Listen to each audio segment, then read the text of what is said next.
قاسم كل ناس شاركوا قبر بيت كل ناس داخلوا قبر بيت كل ناس داخلوا প্রত্যেক প্রাণী মরণের পেয়ালা পান করতে হবে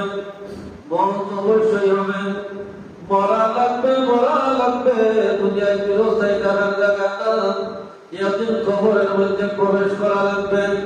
আল্লাহ রাব্বুল আলামিন বলেন বান্দা তুমি কবরে যাইবা কবরে প্রশ্ন করা হবে রব্বুকা তোমার রব তোমার আল্লাহকে ওয়া মাদিনুকা তোমার দিন কি ছিল ওয়া নবিয়ুকা নবীকে সামনে রাখিয়া প্রশ্ন করা হবে ওলাকে কি তুমি চিনো উনিকে আল্লাহর বান্দা যদি নেককার হয় আল্লাহর বান্দা যদি আল্লাহওয়ালা হয় আল্লাহর বান্দা যদি সালেহিন বান্দা হয় আল্লাহর বান্দা যদি মুত্তাকি হয় আল্লাহর বান্দা যদি আল্লাহর হুকুম মেনে চলে দুনিয়ার জমিনে ফেরেশতার প্রথম প্রশ্নের জবাব বলবে রব্বি আল্লাহ আমার রব আল্লাহ দুই নম্বরে দিন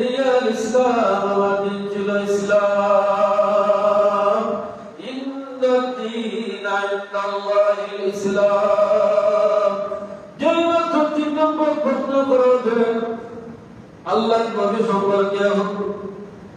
আল্লাহর বান্দার সাথে সাথে জবাব দিবে হুয়ান নবী সাল্লাল্লাহু আলাইহি সাল্লাম উনি হলেন আমার নবী রাহমাতুল লিল আলামিন ও সুবহানাল্লাহ যেমাত্র আল্লাহর বান্দা তিনটা প্রশ্নের উত্তর সহজে দিয়ে দিবেন আল্লাহ রাব্বুল আলামিনের পক্ষ থেকে আমাদের ফেরেশতারা আমার বান্দার কবরের মধ্যে তুমি গাইসা বিছাইয়া দাও নববধূ যেভাবে ঘুমায় ঘুমানোর ব্যবস্থা করো জনগণ যেদিন শুরু হয়ে যাবে বিচার যেদিন শুরু হয়ে যাবে হিসাব নিকাশ যেদিন শুরু হয়ে যাবে ওই দিন আল্লাহ রাব্বুল আলামিন আল্লাহর বান্দাকে বন্ধু বলে ডাকিয়া আল্লাহ জান্নাতের মেহমান বানাইয়া দিবেন আলহামদুলিল্লাহ বিরাদিন এই মরণ থেকে দূরে যাওয়ার কোনো সুযোগ নাই এই দুনিয়ার বড় কাফির যারা ছিল মনে করেন একটা নাম ছিল ফেরাউন বলেছিল আল্লাহ রাব্বুকুল আলা আমি সবথেকে বড় খোদা আমি বড় খোদা আমার চাইতে কোনো খোদা নাই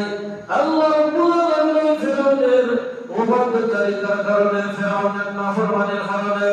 ফেরাউনের দম্ভমানির কারণে ফেরাউনের অহংকারের কারণে ফেরাউনের তাকাব্বুরের কারণে আল্লাহ সুবহানাহু ওয়া তাআলা তাকে এমনভাবে পাকড়াও করলেন নীলনদের মধ্যে যেমন তাকে চুবাইয়া মারলেন তোমার নীলনদে বাসিয়া বলতে ডাকে আল্লাহ ঈমান আল্লাহ তুমি আমাকে মাফ করো আল্লাহ রাব্বুল আলামিন বলেন আজকে তোমার ঈমান দামি আমি আল্লাহর দরবারে গ্রহণযোগ্য না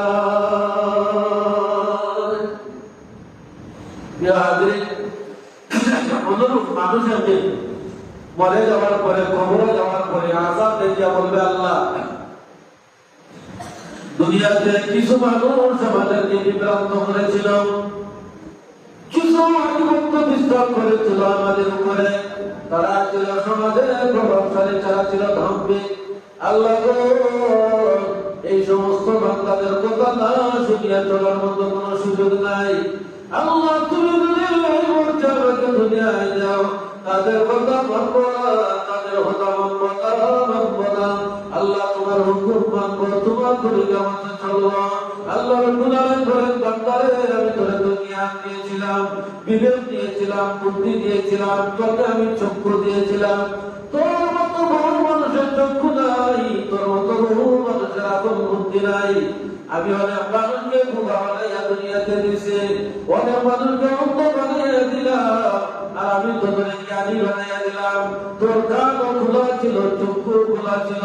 তোর বিবেক বুদ্ধি ছিল, তারপরেও কেন তুই আমার কোরআন মানুষ নাই? বলেছ তুমি কোরআন মানি, কিন্তু কোরআনের মতো জীবন করস নাই। বলেছ নবী মানি, কিন্তু নবী তরিকা মতো জীবন করস নাই। বান্দা আজকে কোন ধরনের কোন উজর আমি আল্লাহর দরবারে গ্রহণযোগ্য নাই। সেদিন মানুষ কোনো আফসোস, যত আফসোস করুক না কেন, সেই আফসোসের কোনো কাজে আসে না। এজন্য আমরা মরণকে ভয় করা লাগবে, মরণকে ভয় করা লাগবে। এই মরণ কি জন্য আল্লাহ দুনিয়ার জমিনের মধ্যে আমাদেরকে পাঠিয়ে দিলেন, আবার মরণ নিয়ে যান, আমাদেরকে মৃত্যু দিয়ে দেন। আল্লাহ বলেন সূরা মুলকের মধ্যে, আল্লাহ বলেন আল্লাযী খালাকাল মাউতা ওয়াল হায়াতা লিয়াবলুয়াকুম আইয়ুকুম আহসানু আমালা। তোমাকে দুনিয়ার জমিনের মধ্যে দিছি কি জন্য জানোনি? জানোনি বান্দা, দুনিয়ার জমিনের মধ্যে আমি তোমাকে দিছি, ও বান্দা, এমনই দেই নাই, এমনই দেই নাই, আমি তোমাকে পরীক্ষার জন্য দিছি। মাদ্রাসা, স্কুল, কলেজ, ইউনিভার্সিটির মধ্যে ছাত্ররা যারা হয়, তারা তো বই পড়ে, তারা তো বই পড়ে, আবার কেন পরীক্ষা, আবার কেন পরীক্ষা? তাদেরকে মূল্যায়ন করা হয় তার বইটা কতটুকু সে পড়ছে, সে লেখাপড়া কতটুকু মনে লিখেছিল। এই পরীক্ষার মাধ্যমে তার মান উন্নয়ন করা হয়, অথবা তার মান অবনতির দিকে চলে যায়। আল্লাহ রাব্বুল আলামিন বলেন, বান্দারে, দুনিয়াতে আমি তোমাকে দিয়েছি পরীক্ষা করার জন্য। এই দুনিয়াটা হলো পরীক্ষার জায়গা, দুনিয়াটা হলো পরীক্ষার জায়গা। পরীক্ষায় যদি তুমি পাস করো, পরীক্ষায় যদি তুমি উত্তীর্ণ হও, বান্দা তুমি আমার দিদার পাইবা, আমার দিদার দ্বারা পাইব, তারা আমায় আল্লাহর জান্নাতের মেহমান হইয়া যাইব। এজন্য মহিউদ্দিন আব্দুল কাদের জিলানী রাহমাতুল্লাহ আলাইহি বলেছিলেন, দোয়ার মধ্যে বলেন, আল্লাহ গো, আমি তোমার জান্নাত চাই না, আমি তোমার জাহান্নাম চাই না, আমি তোমার জান্নাত চাই না, আমি তোমার জাহান্নাম চাই না, আমি একটা জিনিস চাই, আল্লাহ একটা জিনিস চাই, ওইটার নাম হলো তুমি মদিনার দিদার। জিলানী রাহমাতুল্লাহ আলাইহি জানতেন না, আল্লাহ দিদার একমাত্র নেককার মানুষদের সঙ্গে হবে। কোন জাহান্নামীকে আল্লাহ দিদার দিবেন না, কোন জাহান্নামীকে আল্লাহর সাক্ষাৎ দিবেন না, কোন জাহান্নামী আল্লাহকে দেখবে না, আল্লাহর সম্মুখে যাওয়ার কোন সুযোগ নাই। আল্লাহ একমাত্র আল্লাহ প্রিয়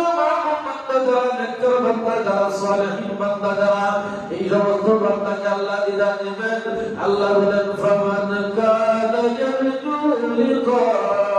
রাব্বি فليعمل عملا صالحا